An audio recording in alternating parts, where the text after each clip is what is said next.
अरे लीजिए ना भाई साहब, इसमें आनंदी की सैलरी है।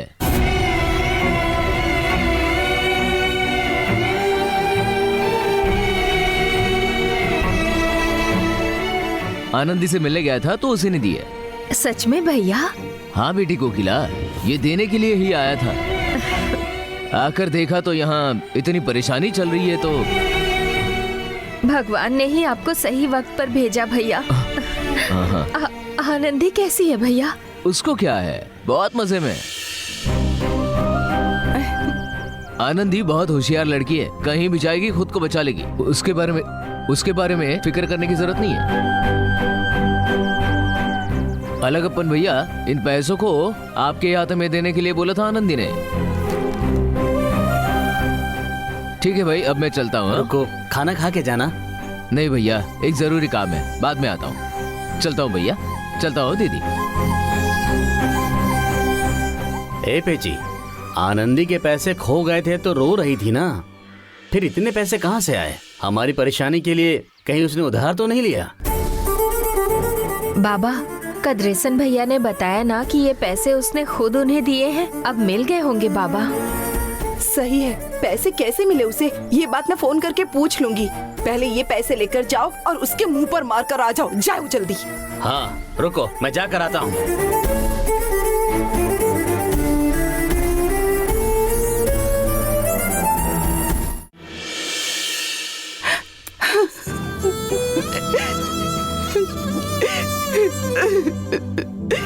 पार्वती प्लीज रो मत। इतनी बड़ी बात आप लोगों ने मुझसे छुपा कर कैसे रखी?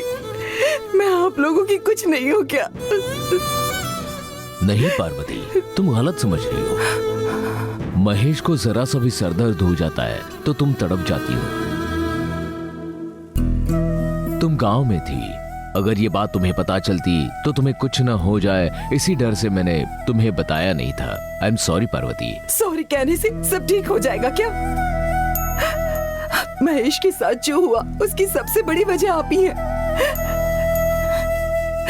बिजनेस कहकर प्रेशर डालकर मेरे बेटे को कंपनी लेकर गए थे ना, अब आपके बिजनेस की दुश्मनी मेरे बेटे की जान का खतरा बनकर रह गई है।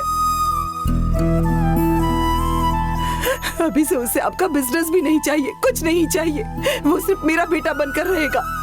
आप भी संभालिए अपने बिजनेस को। ठीक है, तुम टेंशन मत लो। मुझे वो गिल्ट फील हो रहा है।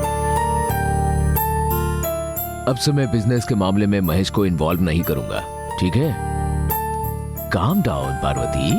मॉम, इसमें डैड की कोई गलती नहीं है। जो कुछ भी हुआ उसे बुरा सपना समझ के प्लीज भूल जाइए ना।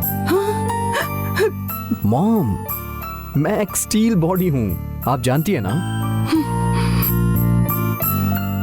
मुझे जिस गाड़ी ने टक्कर मारी थी उसकी बॉडी डैमेज हो गई है, अभी तक ठीक भी नहीं हुई होगी, लेकिन मैं ठीक हो गया। हाँ, ऐसा है आपका बेटा। अरे तुम कॉमेडी कर रहे हो? अरे तुम्हारे बारे में सोचकर मैं हैदराबाद से किस तरह दौड़ी दौड़ी आई हूँ पता है? पता है मॉम, इसीलिए तो नहीं बताया।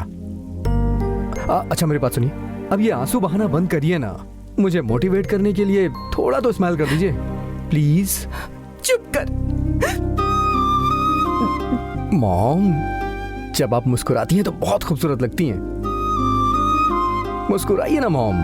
Smile smile smile smile smile.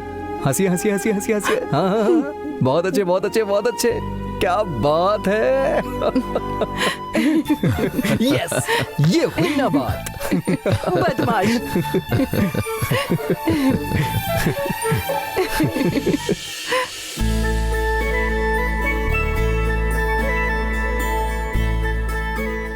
आओ मित्रा, बैठो बैठो। Thanks aunty.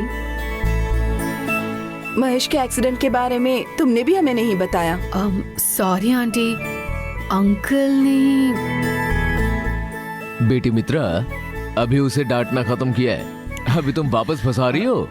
पार्वती, तुम्हारा आज का कोटा पूरा हुआ। जो भी डांटना है कल डांटने के लिए कहो मित्रा।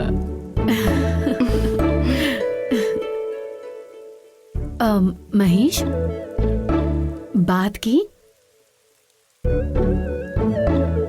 अब नहीं मित्रा, तुम्हारा ही वेट कर रहा था। तुम्हारे आने के बाद थोड़ा कॉन्फिडेंट हो गया हूं मैं। क्या है महेश? हाँ मित्र, तुम शुरू करो ना। मैं कैसे? यस। क्या हुआ मित्रा, क्या बताने के लिए कह रहा है? वो आप दोनों से महेश एक बहुत जरूरी बात करना चाहता है, पर वो शुरुआत कैसे करनी है बताए बिना मुझे ही शुरुआत करने के लिए कह रहा है। क्या महेश, क्या बात करनी है? डैड, मॉम, मैं एक लड़की को बहुत पसंद करता हूं, उससे शादी करना चाहता हूं। अगर आप लोग को पता चलेगा तो आप लोग भी खुश होंगे, लेकिन ये समझ में नहीं आ रहा है कि कैसे बताऊं। ए महेश, सच कह रहे हो? तुम्हें प्यार हो गया है क्या? कौन है वो लड़की?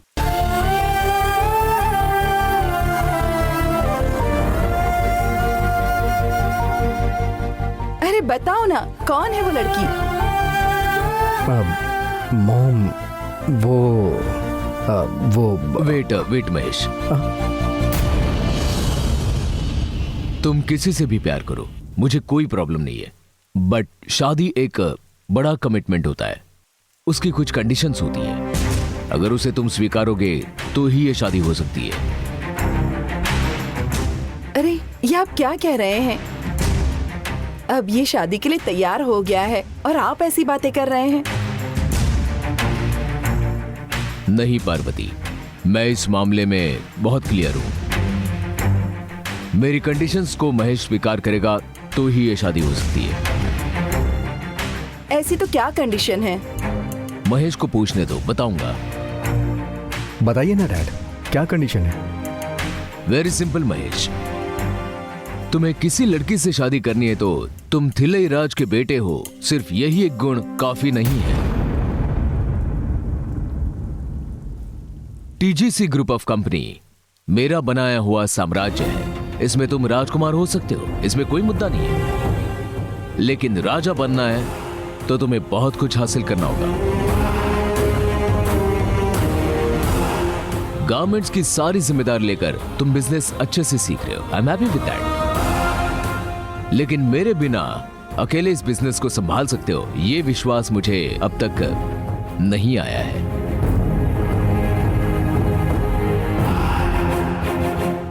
सो 1 करोड़ तुम्हारा टारगेट है, तुम मेरा कोई भी इन्फ्लुएंस यूज नहीं करोगे, सिर्फ मेरे एम्प्लॉयज को यूज करोगे। तुम स्क्रैच से एक ब्रांड बनाकर एक प्रोडक्ट को डिजाइन करोगे, उसे मैं जो कंट्री में पहुंचा नहीं पाया उस कंट्री में पहुंचाओगे, एक्सपोर्ट करके प्रॉफिट जस्ट 1 करोड़ तुम अचीव करोगे तो काफी है।